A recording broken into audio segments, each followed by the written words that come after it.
As we celebrate the founding of our country, here's a sobering question. Is America up for sale? Weak markets, the sinking dollar, and sky-high oil prices have made the U.S. very attractive to foreign investors. Early Show national correspondent Jeff Glor reports. Everywhere you go these days, you see for sale or foreclosure signs. We're trying to do a short sale. If that doesn't work, we're probably going to be forced into foreclosure. We're struggling. We're having a difficult time, but we know that it's tough for everybody.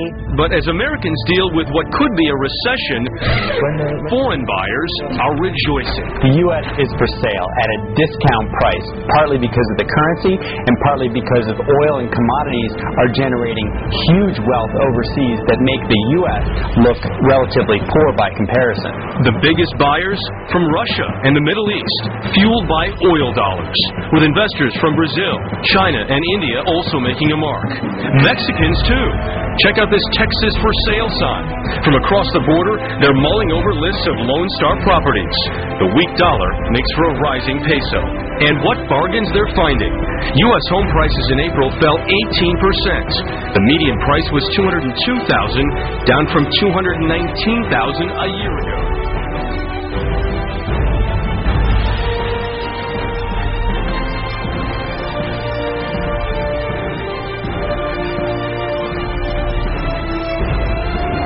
The economy. It's now weighing heavily on the minds of millions of Americans.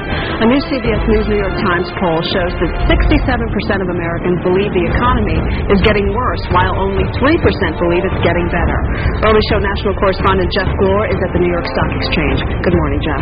Hey, Maggie, good morning to you. Yeah, it's an anxious day here on Wall Street once again. The Dow is at its lowest level in more than 2 years. The S&P at its lowest level since 2005. And this is not the only place.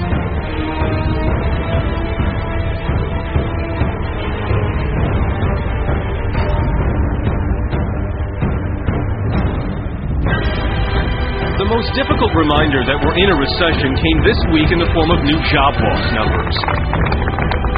Weekly jobless claims hit a 26-year high, with companies quickening the pace of cuts. The job market is in complete disarray. Bank of America will drop up to 35,000 positions over 3 years. The world's third largest mining company, Rio Tinto, 14,000 jobs. Sony, 8,000, and Yahoo, 1,500. In one case, workers rebelled. More than 200 staging a 5-day sit-in at a Chicago window and door company until they were guaranteed promised severance benefits. With fewer people holding jobs, fewer can make their mortgage payments. Part of the reason why home foreclosure filings were up 28% year to year. And there's talk that a brewing storm of new defaults and job cuts could force 1 million homeowners from their properties in 2009. One target of blame for this recession was spending. At all levels, people overreaching and not saving, which makes the final number remarkable. We learned this week that U.S. households have cut back on their debt levels for the first time in more than 50 years, the first time since these records were kept. It does mean that we're starting to right some of the wrongs we created over the past couple of decades, but it's going to be very painful. Very painful as Americans slowly try to shake what's likely to be the longest recession since World War II.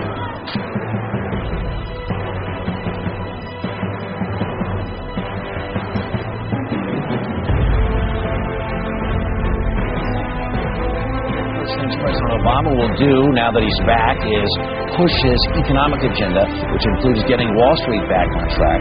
Early Show national correspondent Jeff Glor is at the New York Stock Exchange with more on that. Good morning, Jeff.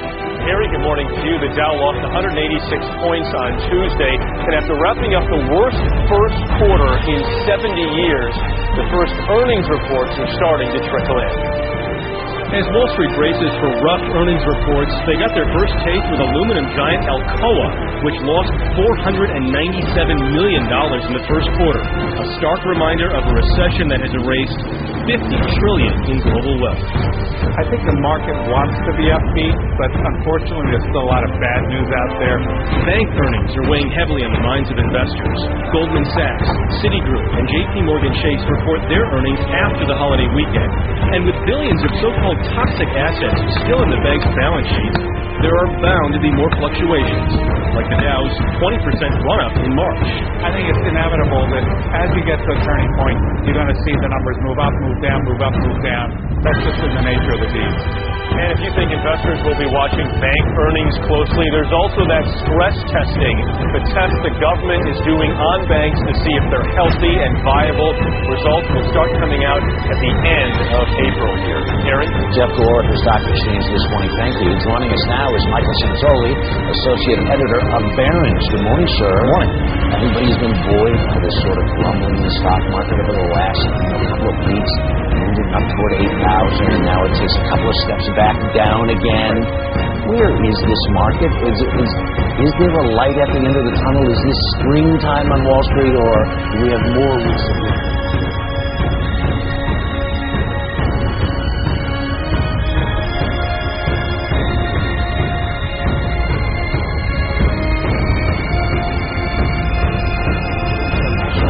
Jeff Gore is at the New York Stock Exchange with the very latest. Good morning, Jeff.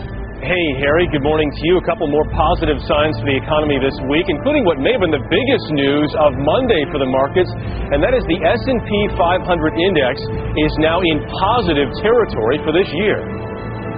Fed Chairman Ben Bernanke heads to Capitol Hill later this morning, and it's expected he'll temper signs that the recession is easing with a warning that full recovery is still far ahead.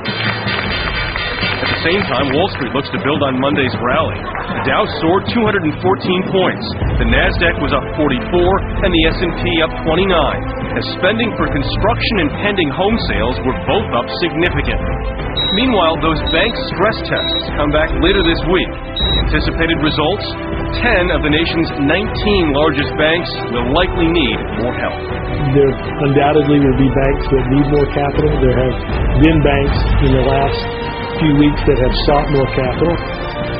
The administration's hoping that if some of these banks do need more capital, they can raise that money on their own and not dip into the government's TARP fund, which right now has $110 billion left.